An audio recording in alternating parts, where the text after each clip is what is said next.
নমস্কার বন্ধুরা, আবার চলে এসেছি আপনাদের সামনে একটা নতুন রেসিপি নিয়ে। রেসিপিটার নাম হলো বাসন্তী পোলাও।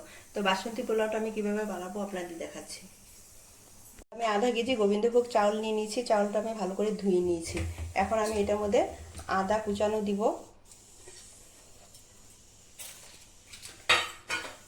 তারপর দুটা তেজপাতা দিয়ে দিয়েছি,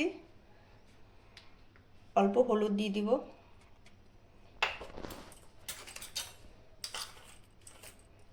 পরিমাণ মতো লবণ দিয়ে দিব,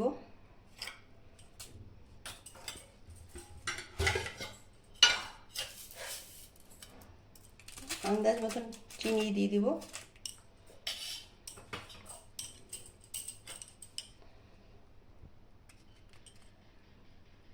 2 চামচ ঘি দিয়ে দিব,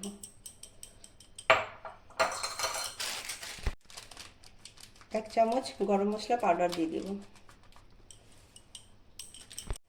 এটা আমি ভালো করে মেখে নেব। ভালো করে আমার মাখানো হয়ে গেছে, আমি 10 মিনিট রেখে দিব। বাসন্তী পোলাওটা বানানোর জন্য আমি কড়াই বসিয়ে দিব।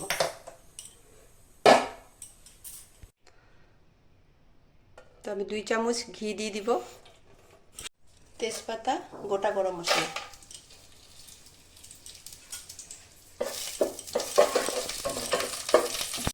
কাজু কিশমিশ,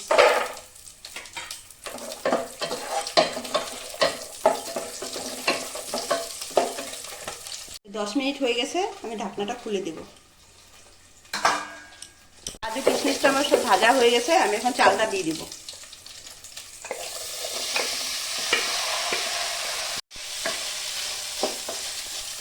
এখন একটু আমি ভালো করে এটা ভেজে নেব।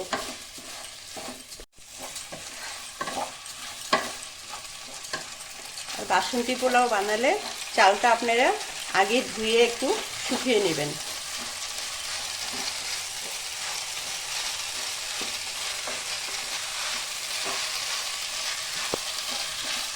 চালটা আপনারা গ্যাসটা কম করে ভাজবেন, কারণ এখানে চিনি টিনি সব মিশানো থাকে, তো ওই জন্য গ্যাসটা কম করে আস্তে আস্তে ভাজবেন।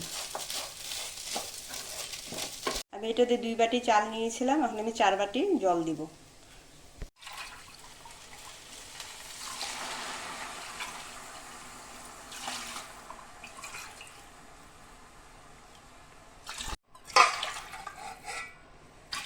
আমি 4 বাটি জল দিয়ে দিয়েছি। আপনারা যতটুকু চাল নেবেন তার ডবল জল দিবেন, জিনিসটা ঝরঝরা হয়।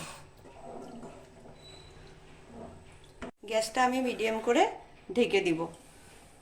10 মিনিট ঢেকে দিব, তারপরে আমি উঠে আবার দেখব, ওই জন্য আমি 10 মিনিট ঢেকে দিয়েছি।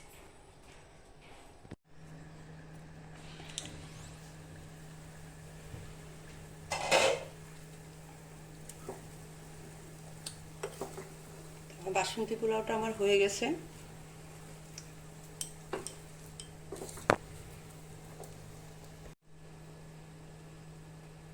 বাসন্তী পোলাওটা আমার পুরো সুন্দর হয়ে গেছে।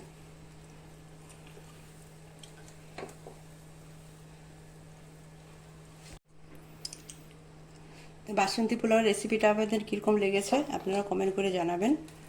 আমার চ্যানেলটা সাবস্ক্রাইব করবেন।